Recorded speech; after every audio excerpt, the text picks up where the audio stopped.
hold the phone, stop everything, because this could be big. Hey guys, what's up? It's Jen. My hair's wet, but it'll dry by the time the video's over. Are you ready to have your mind blown? Here are 2 phrases from the abstract of a peer-reviewed paper. Double-blinded randomized clinical trial. Efficacy of ginger powder and Sumatriptan, which is Imitrex, was similar.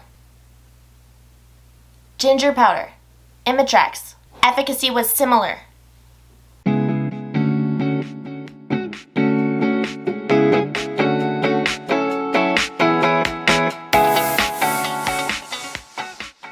This past weekend, I stumbled upon a paper that made some pretty big claims. And even though this paper had a study that was a very small sample size over a very short amount of time, I felt like it was literally my moral obligation to tell you guys all about it. Because there are a couple of things that I know for sure. Migraines are disabling, medications suck, and if there are no big downsides to trying something like freaking ginger for your migraine attacks, then someone should be spreading this information. Here I am. So, is this legit? Should we be jumping on this ginger bandwagon? Why isn't anybody talking about this? These are a few of the things that I just want to go over really quickly in this video. I know that a lot of you guys in my audience get migraines, chronic migraine, and a lot of us have tried all of these horrible abortive medications. I made a video about the horrible abortive medications that I've been on. And we all know they come with side effects, they come with cardiovascular effects. Some people have died from these medications, some people feel like they have lasting effects, even after they discontinue using the medications. I mean, in general, nobody wants to be reliant on a prescription. And why would you, when something like freaking ginger might actually be just as effective? This is still blowing my mind. I'm getting ahead of myself. So let's start with the details of the study. It was very small, only 100 people. It was patients who had migraine without aura, and they recorded things over 5 migraine attacks. As with all migraine trials, the information that they got from the patients was a little bit subjective, as in you need to rely on the patient to let you know when their migraines began and ended. You need to rely on their perception of their pain. It's not something where you can get a lab result and actually have concrete numbers. Buddy, are you sighing in my video? My service dog is sleeping behind me. Now that said, the people who were taking the Sumatriptan, or Imitrex, and the people who were taking ginger powder, and the doctors who were treating them, all did not know who was getting the ginger and who was getting the Sumatriptan. It was double-blinded, and it was randomized. So it did have that going for it. That means the patients hopefully weren't biased about whether or not they knew they were getting ginger, and that means that the doctors who were giving it to them could not show bias either. In the trial, the patients noted what time the headache started, what time they took their pill, what they perceived the severity to be, and their estimation of the efficacy of the treatment. The study seems to be on people with classic migraine because it talks about how 2 hours after taking either drug, the ginger or the Imitrex, the headache severity had decreased. If you're a fan of my channel, you know that I share my migraines a lot and they're not always painful. So I don't think this was tested on people who are more complex like me. But that said, the attacks that I'm getting are still migraines, so maybe this could work. The abstract goes on to say that the efficacy of Sumatriptan and ginger was similar. It was 86% satisfaction for Sumatriptan and 88% for ginger. But we know that the prescription medications come with a lot of side effects, so the clinical adverse events of ginger that were reported were less. That sounds like a freaking win to me. Imitrex without the side effects? I mean, is it Christmas? Before anybody gets too excited, the evidence is slim. This is actually a little bit controversial because even though a couple of small studies like this one have showed promising results, other ones have also showed ginger being just as effective as a placebo. It literally could go either way. But if you watched my CGRP video, you know that even the anti-CGRP medications aren't really even that great over placebo. So who freaking knows? The way I see it with ginger, there really isn't much harm. In fact, there are a ton of known or presumed or suspected health benefits to ginger, so it's not like it's an irresponsible thing to try if your doctor approves it. In fact, I would go as far as to say that at the very beginning of my migraine journey, if my doctor said, hey, do you want to try putting a half teaspoon of ginger into some warm water to abort your migraines? Or would you rather have this medication that's going to hurt your heart because it's going to put all sorts of stress on it and do the opposite of the other medication that I have you on? You know, I'll take the antioxidant over the heart attack. You follow? I'm not saying Imitrex gives heart attacks. I am saying that it's hard on your heart when combined with other medications. So my doctor told me that I could not take this combination of medications when I was older because it was too hard on my heart. Which honestly is a sketchy thing to do even if you're young and healthy. I really like to end things on a positive note. So before I talk about the health benefits of ginger, I'm going to talk about why I think nobody's talking about this. In my personal opinion, literally just my opinion, I think it's about money. Ginger isn't worth a lot of money. I can't think of anybody who has a financial incentive to do big, randomized, controlled studies on the efficacy of ginger. If a doctor or a pharma company is in the market of migraines, they're going to try to develop a drug that they can sell to patients who get migraines. The scientists in that field aren't going to be like, ooh, let's do a study about how to not sell any of our product. Like, that doesn't make any sense at all. Another reason I don't think anybody's talking about this is time. It takes time for word to spread, especially without advertising. If I remember correctly, this study was submitted in 2013 and published in 2014. So there really hasn't been a lot of time. Meanwhile, patients with migraine are being told by their doctors that they should take X prescription, getting ads on Instagram for anti-CGRP medications. I don't know any migraine patient who has never heard of Emgality or Aimovig, even though they didn't come out until 2018. And just to bring this full circle to what I was talking about before, it all kind of goes back to money. Because who has the money to advertise online? Not the people selling ginger for $1 at the grocery store. Pharma has the money.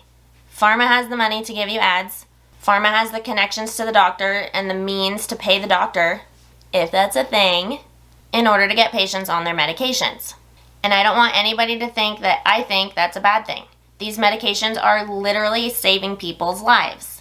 We need them. We need options. We need to be able to combine therapies. So I definitely don't think it's a bad thing that these medications exist or that word is getting out that they exist. I'm simply trying to point out the difference between them and ginger.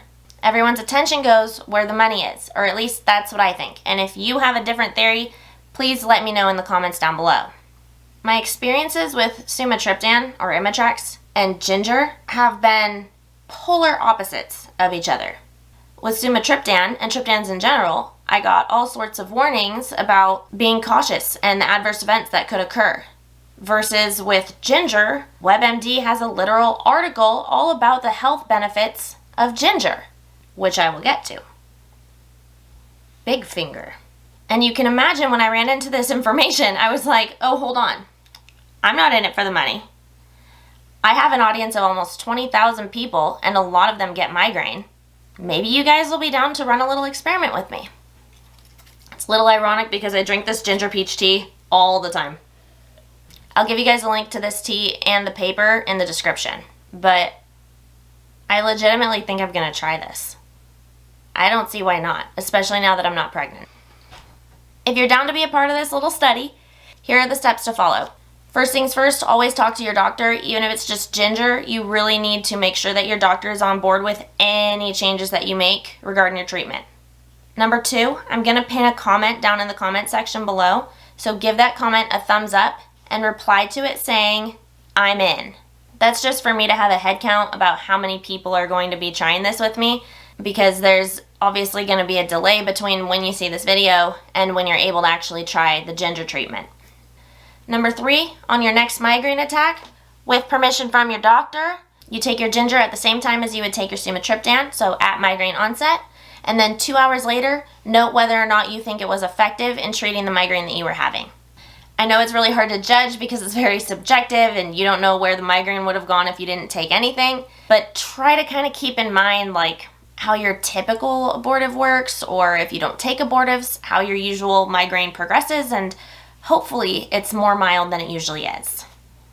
Between the paper and the articles and the different anecdotal stories that I've read, there are a few different doses of ginger that people have tried. So I'm going to give you guys ranges, and if you do try it, let us know in the comments what your dose was and how you took it. But the ranges of possible doses that I've found are a 1/4 teaspoon to a 1/2 teaspoon. 1/4 teaspoon to a 1/2 teaspoon would be 440 to 880 milligrams. And fortunately, that does approximately match up with the doses that I've seen in milligrams. I've seen anywhere from 250 to 500 to even 1,000 milligrams of ginger. So that is sort of in that quarter teaspoon to half teaspoon range. For ginger capsules, I'm sure you can buy them at the grocery store in the supplements area. And I also know that Dramamine non-drowsy is 500 milligrams of ginger powder. Ginger root powder. But the Dramamine non-drowsy is just ginger. Make sure your doctor is on board with not only the dose that you choose, but also the way that you choose to take it. Number 4, you have to come back to this video and comment with how it went for you. Let us know how much ginger you took, how you took it, and how effective you thought it was, especially how effective you thought it was against your triptans. Maybe even mention what triptan you usually get, what type of migraine you get might be cool to know too. Do you get classic migraines with pain? Are you complex, vestibular, abdominal, silent? And do you get auras or not? Take a deep breath. I know that was a lot of information, but I'm going to make it easy for you by pinning a comment down below with the steps that I'm hoping you're willing to take with me. Dare I say I'm sort of excited to get my next migraine? Because I haven't taken an abortive medication in over a year. First I was pregnant, and now I'm breastfeeding, and I don't want to mix the two. But if my doctor says that a quarter teaspoon of ginger is safe, then heck yeah, let's try it. I did say that I wanted to end this video on a high note, so let's talk about the health benefits of ginger that I found on WebMD. And I'm hoping that if the lack of side effects doesn't woo you into trying this little experiment with me, then maybe all of these health benefits will. According to WebMD, ginger helps fight germs, it's antibacterial, so it also helps in your mouth, freshen your breath, and it gets rid of some of the bacteria that can cause some gum diseases. Nobody wants a gum disease. Ginger might help out with how your body responds to insulin, which regulates blood sugar, so it could lower your blood sugar, and it also could lower cholesterol. It's full of antioxidants, and it's also anti-nausea, and you probably guessed that it was anti-nausea because Dramamine chose it as its only ingredient in its Dramamine non-drowsy capsules. And that's actually why I integrated it into my diet so much, is because it is anti-nausea and I get all my vertigo. I learned about it back when I did vestibular therapy, and I was triggering myself all the time. If you missed that video from last week, I'll put it here.